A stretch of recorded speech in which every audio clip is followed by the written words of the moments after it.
Paralives just dropped a very short update, but if you look closely, it actually reveals a lot more than it seems. In just a few seconds of footage, the team have shown us the first real look at the open world map view, the real estate system, new fast travel systems across town, and even a small detail that hints at something much bigger coming soon. So let's break down everything we can learn from this update, because the Paralives team are always showing us more than meets the eye. This week's public post shows Rena playing an elderly parrot in the town and, wait for it, the first map view reveal. The team said players felt that paras were taking too long to walk across town, so they've added bus stops, which are essentially fast travel points that let you move across the map much quicker, or at least get them closer to their destination. We don't know how many there are, it says that we can choose, but this one appears to be in the mountain destination next to the hiking trails. We can see the little bridge over there, but this is what really excited me. This is the first time we have publicly seen the map view in the game. We've only really seen this once or twice, even on Patreon. It's a really important part of gameplay as it shows how big the map is, where everything is, and what interactions might be available to us in the town. Quick pause, this part of the video is sponsored by Instant Gaming. If you're revisiting the Sims series, whether that's going back to The Sims 3, picking up expansion packs, or adding to your existing collection, it's always worth checking Instant Gaming before paying the full price. They often have solid discounts, everything shown in pounds, which makes comparing prices really easy, and they've got payment options like card and PayPal. One thing I like is that Instant Gaming isn't a marketplace, so you're not buying from some random third-party seller. All of their keys come from trusted sources. My affiliate link is in the description and pinned comment if you want to check current prices. I'm also running a monthly giveaway with Instant Gaming. Just use my giveaway link, create an account, and click participate for a chance to win any game on the site. Now, the bus stop that the parrot is going to is pretty close to the one that she's at, which is good to know that at least you don't have to walk really far between bus stops, otherwise they'd be a bit pointless. You may as well just walk there. We can also see a really good look at the map icons. Of course, first up we've got the bus stops with the direction it's going in and the bus stop name, I assume. There's also a wheelchair accessible sign, which is another nod to the inclusivity of this game. They've really thought of everybody and want everyone to be represented. We have this little orangey waypoint over this house, which looks to be a residential lot, potentially occupied. I don't know what that little stone circle is in the garden. Some of them really look like gravestones, or maybe it's some sort of fairy circle, so that could potentially make for some really interesting lore either way,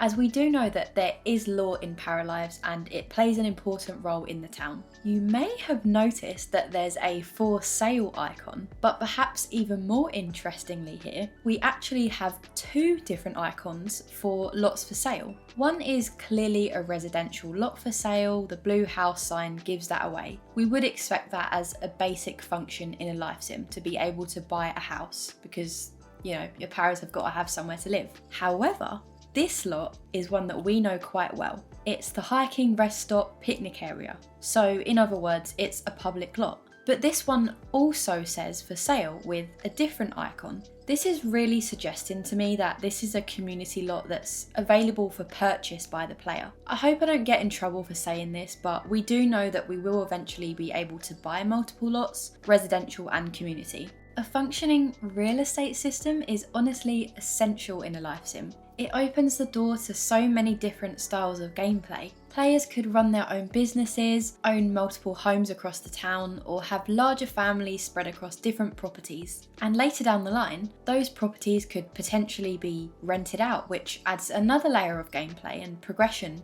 and storytelling to the game. This is the kind of thing that really makes a world feel alive, when the places that you see around town, they're not just decoration, but things that can actually be interacted with, owned and developed over time. Every house, every business, every lot has the potential to have a story behind it and to be connected to a living character in the world. They aren't just there just to look pretty and give the illusion that something is happening, like another game that we know. Finally, the parrot arrives at their destination after a really quick fade screen, and they are -3 paradigms. the game's currency. Again, a couple of notes on this. I always hated how in other life sims, a sim could travel across the map for free, because what's the point in having a car if you can just get to places for free? It's not realistic. In Paralives, it seems that everything costs money, making a rags to riches style gameplay even more difficult, which is exactly what players craving true challenge want. And if 3 paradigms isn't enough for you, the game is so moddable we can probably change the amount and make it free if you want to. I saw some people saying that they'd like some kind of loading screen so it's not just a black screen. But again, I think it's just not something that the team are prioritising right now as we get up to early access release. But that's not the end of it. Some of you eagle-eyed viewers may have noticed something else in the background near the top of the screen. Do you see it yet? In the top left corner there are speech bubbles with exclamation marks, and the clip pauses just long enough for us to notice them. Now, I actually know what these are for, and some of you might have guessed as well, but I can't talk about it too much here because I don't want to spoil anything or step on the devs' toes. Let's just say that it's connected to interacting with other paras. What I will say is that it's a really cool feature, and I don't think it's a coincidence that the team chose to show this moment in the clip. The Paralives team do often reveal a lot more than it seems at first glance in their posts, so keep an eye out on that part of the UI. I have a feeling that we'll be hearing more about it very soon. So we've covered the details, let's get into what this actually means. First of all, this is a really good sign that the game is ready for release. The gap between public and Patreon content is getting a lot smaller now, which to me is a sign that they are gearing up for when the game releases. They're not planning another delay, they've already said that. And this honestly says to me that we can expect to see something big soon. The things they've made public in this post are arguably huge. They've shown us the map view in open world in real time to the public, which means they're confident about it and it's ready to be shown. I think the next card they'll deal is family or pregnancy gameplay. People, including myself, have been crying out to see this and they know.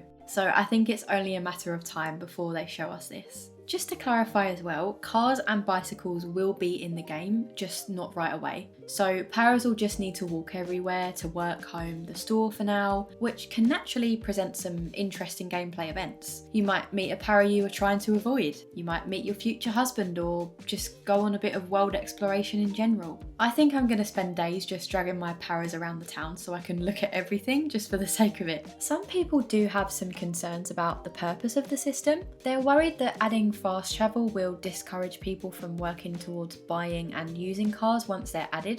In other words, they're concerned that players might deem them redundant. While I understand the concern, and I agree for some players they may just not bother with cars or bikes, I would disagree that that's a bad thing. Much like the shopping system, we can choose to either play with all clothes available to us at all times, or limit ourselves to just the clothes that we've bought and available outfits. So it works for players who want that level of realism and difficulty and feeling like you're having to work towards something. But it also provides an option for players who would feel hindered by that, because some people do find that tedious. But this isn't the only recent Patreon post they've made public. A few days ago, the team posted another short clip from, again, another very recent Patreon post. This para has started a fire from cooking their spaghetti, a theme that we are all very familiar with in life sims at this point. People have been asking to see that the game has consequences and chaos, so this is a good post to share and reassures people that there is that in the game. Paralives isn't just a pretty utopia where only good things happen.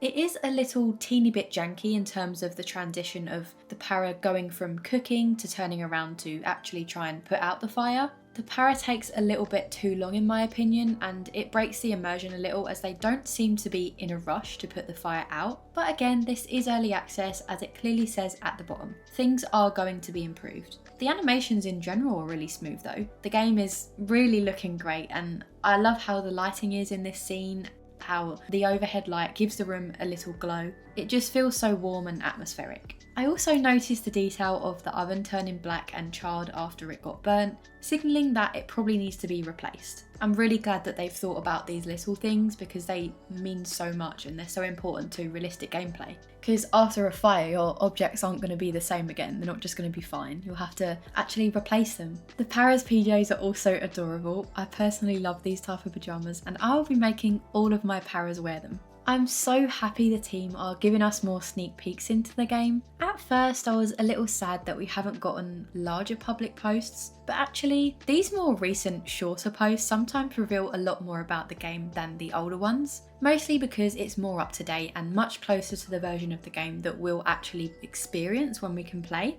which is now just over 2 months away. I did expect that the team would get a little quieter as we got close to release, as they're probably pooling all of their resources into the actual game rather than promoting it. But I do think now is the most important time for promotion, to drum up more support and excitement just before it releases. People will look and think, oh, this game's coming out soon, so they're more likely to remember when they see posts like this that reveal a lot. Saying that, they also posted a video just over a week ago now promoting the Patreon and its rewards, because it is now the last chance to be in that window for the rewards that you can get, for example, being in the game's credits and exclusive live streams. So even though this update was only a short clip, it actually reveals quite a lot about where Paralives is now in development. We've seen the first public look at the map view, a new fast travel system through bus stops, and even a few small UI details that may hint at other gameplay systems still to be revealed. What's really interesting to me is that the team seems much more confident showing these things publicly now.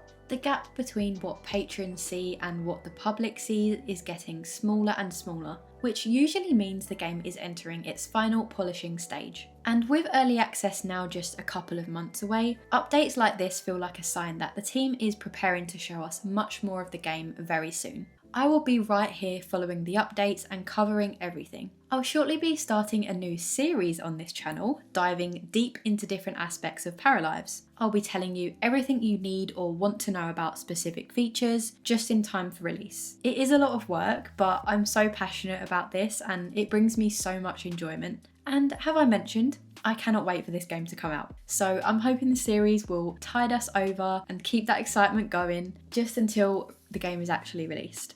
I would also like to announce that I'll be hosting a release day live stream right here on the channel. We'll dive into the game together, explore everything we've been talking about for years, and just generally have fun. What do you think the team will show us next week? I already can't wait to see, but I do know that the team seem to have a lot up their sleeve and a lot of eyes will be on them in the coming weeks. Thank you so much for watching. I really hope you enjoyed. I hope you have a wonderful day whatever you're up to, hopefully live simming, and I'll see you in the next one.